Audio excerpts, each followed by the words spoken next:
entity, I think that you're going to fare a zillion times better. Ubiquity is key. What do you mean?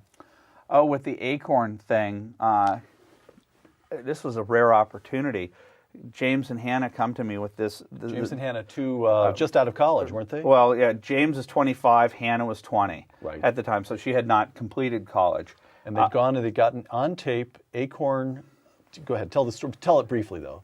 They posed as a pimp and a prostitute, trying to start using government funds in many cases through and to get tips on how to avoid paying taxes from Acorn, Obama's vaunted community organizing so you go down group. To the community organizers, Acorn, and get all this stuff on tape. Yeah, in every office except for one, it was serviced with a smile, and they knew that they couldn't go to ABC, CBS, or NBC. In fact, I actually went to ABC. Acorn gets government money, right? They get government money.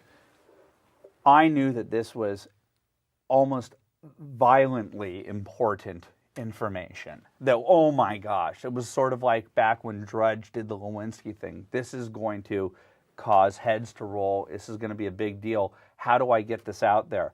I guarantee you, even in 2011, my putting that out there at biggovernment.com alone and hoping that it goes viral would not have been the successful strategy. They would have sicked their lawyers, the DNC, Acorn, I don't even know. Okay. Kirkland and Ellis, they would have fought back. They would have fought back and right. shut it down. The okay. goal was to try and make sure that as many people got their were vested in showing this. One thing I found about the conservative movement is there are a lot of people who are hyper competitive.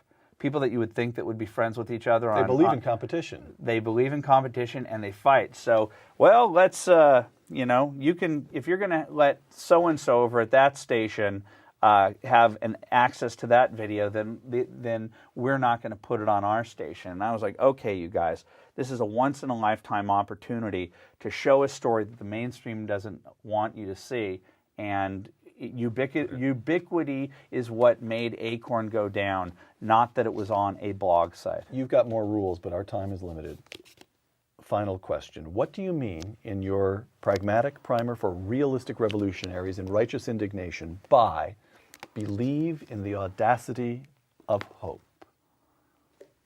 Well, my business partner hates this about me because every now and then I will compare myself to Don Quixote because he doesn't like the tilting at windmills. Yeah, that's right. But right. I do believe that many of the things that I've accomplished have such as taking on the complex.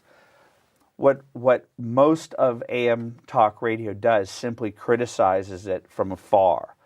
When I saw what they did to Clarence Thomas, and you juxtapose what they did to Clarence Thomas next to anointing Bill Clinton for exhibiting the same behavior that they claimed that Thomas was guilty of, when you see how they treat the Tea Party, they're default racist. They have to disprove right. their racism.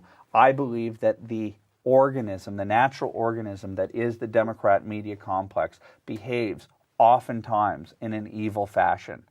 My goal is to destroy the mainstream media as we currently know it so that it is more equitable, so that it is more fair. It seems like an outrageous goal. I'm not sure that there's a business model that's going to make it so that I'm going to have Rupert Murdoch-like money, but I hope that my children's generation exists in a more fair and equitable media. And the first thing that we're going to have to get rid of is this fake declaration of objectivity and neutrality. That is a big lie. We need to move towards something that is a more mature version of what we have now, more like the UK. In Britain, the newspapers are avowedly left right. and right. You know what you're getting. And they're mature about it. We are just going through the adolescent phase of recognizing that objectivity was the big lie of the latter part of the 20th century. Andrew, we have to close because you have to get in a car and drive up to Marin County for an event promoting righteous indignation. I told you. Following your own first rule, don't be afraid to go into enemy territory. Andrew, told you. Andrew Breitbart, author of Righteous Indignation, thank you. Thank you. For Uncommon Knowledge, I'm Peter Robinson. Thanks for joining us.